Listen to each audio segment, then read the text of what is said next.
Magandang araw mga kaibigan. Bigyan natin ng opinion, reaction itong balita ng Bilyonaryo News Channel na kung saan ang title nila is binasag ang pagkukunwari ng BBM admin. Pinagmamayabang ng administrasyon na lumalakas daw ang ekonomiya. Pilipinas daw ang second fastest growing economy in Asia. Kung ano-ano na lang ang pinapalabas. Kaya lang ito, World Bank na ang nagsalita. Ang payag ng World Bank is humihina ang ekonomiya ng Pilipinas. So, kanino tayo maniniwala?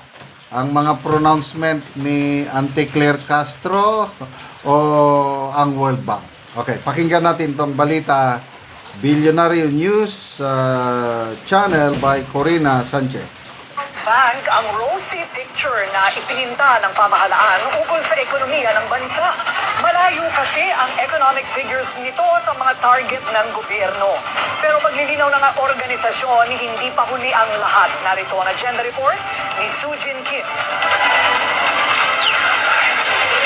The Philippines has recorded robust but decelerating. Malinaw ang mensahe ng World Bank. Humihina ang takbo ng ekonomiya ng Pilipinas sa gitna ng lumalalang trade crisis at tumitinding tensyon sa ibang bahagi ng mundo. Sa kanilang June 2025 Philippine Economic Update, pinasilip ng World Bank ang kanilang growth and inflation estimates hanggang 2027. Makikita na ang growth rate para sa 2025 ay malayo sa target ng pamahalaan na 6%. We have potentially higher or more persistent policy uncertainty, particularly around trade, that could result in even greater global growth deceleration than expected. Ayon sa kanilang senior country economist, bukod sa global policy uncertainty, bunsod ito ng mabagal na takbo ng exports at pagsina ng mga industriya sa bansa.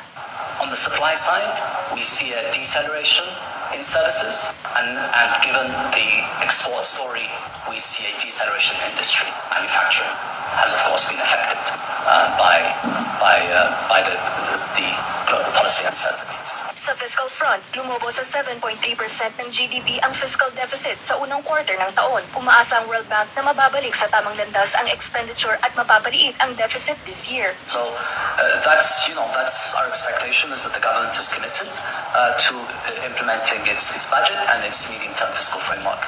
And over the medium term, as I mentioned, the key is to gradually narrow the deficit to rebuild fiscal space. Hindi rin ligtas ang bansa sa banta ng tariffs. Binigyang pansin ng World Bank ang 90-day pause sa tariff hike ni US President Trump. Banta ito sa investments at exports ng Pilipinas. Ang rekomendasyon ng World Bank, the optimal response for the Philippines and for other countries is actually to double down on domestic reforms, reducing investment costs at home.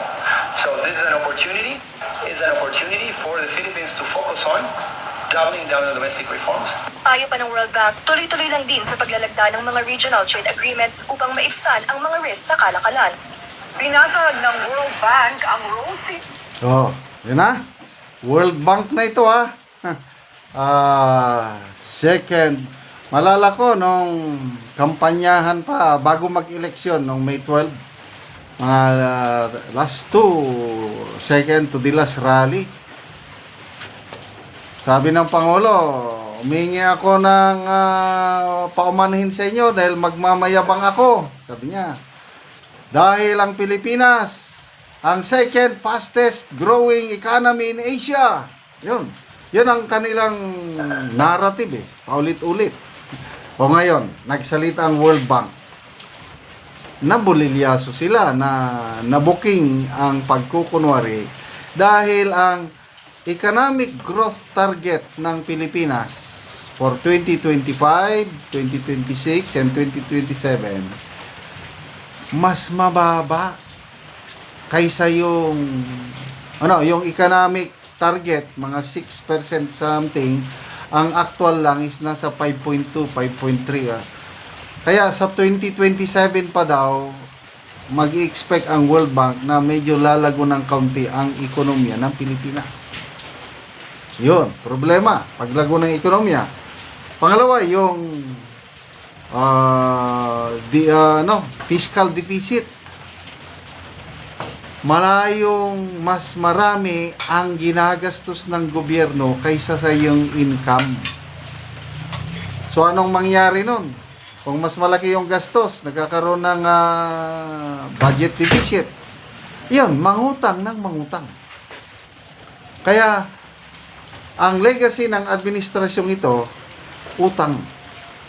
Utang lang ng utang. Baka nga daw sa 2028, aabot na ng 20 trillion ang utang natin eh. Ngayon, 16.7 trillion nata. So ano ba? Yun, yung tariff na ipapataw ng US, makakaapekto sa export natin at saka, ano pa ito? Investments. Foreign direct investments. Lalo na, sinamahan pa ng political instability dahil ang inuuna nila ang priority impeachment. So, kakagulo sa politika, impeachment. PRRD, dating presidente, pinadala, kinidnap, pinadala sa only in the Philippines. So, nasaan na ngayon yung investors' confidence, yung mga ganyang nangyayari? Tapos, magmamayabang pa na second. So, salamat din dito sa Bilyonaryo News Channel. Kasi yung mga ganitong balita, hindi na ibinabalita sa sa other mainstream media. Believe ako dito sa Bilyonaryo News Channel. Katulad yan sa Net25, ano pa, of course, SMNI, sa print media naman, yung Daily Tribune. So at least, mayroon pa tayong konting mainstream media na naglalahad ng katotohanan. Okay? Magbasa tayo sa mga comments. Lee Palm, sana yung fastest growing economy, Mr. President. Hindi naman fastest. Second fastest growing sinasabi. Reynaldo Hang Dolor, sabi dito, fake news yan, di ba, Auntie Claire? Step down, when it rain, it pours. Auntie Claire, ibalita mo na yan. Ay, wag, fake news yan. Ano kayang reaksyon ni Auntie Claire dito? Sabi niya, ay, fake news yan. Anyway, salamat mga kaibigan sa inyong pagsubaybay sa ating channel. Nakakatulong kayo ng malaki sa tribong Talaandig ng Bukidnon. Dahil ang sweldo natin sa channel na ito is pangtulong sa tribo. Sa ngayon, namimigay tayo ng mga yero, libreng yero at pako para makapagpatayo ng mas maayos na tahanan ang tribong Talandig. Panoorin nyo ang video na ito. Una ni ang yero nga ipanghatag sa mga taong kadtong mga daot na ilang balay. Sumuna ni si Angkol ang natagaan.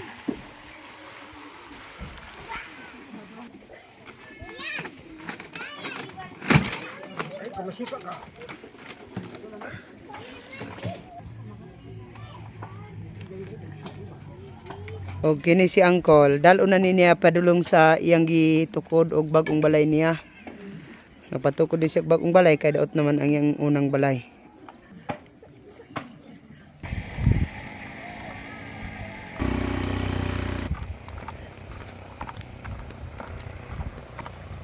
So subida gyud kayo ang agianan padulong sa balay ni Angkol. Gihangak gani ko.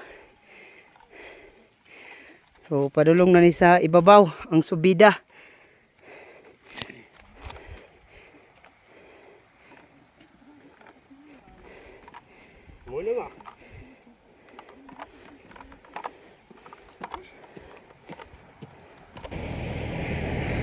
So, bisan pa sa kalayo nga pagbaklay ni Angkol, hapit na gid siya maabot. Bahalag layo. Lahutay gid si Angkol. Karon maabot na gid sa ibalayan ni Angkol.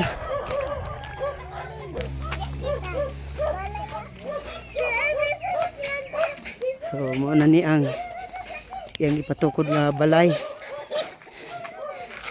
nga bag-o. Salamat sa Ginoo nga natagan mi option ang naghatag sa Mm. Yan ikigiw ko. Uy no. Oh, ang nagsalamat ang naghatag hinaot magparayon. Oo, sige auntie, salamat. Salamat.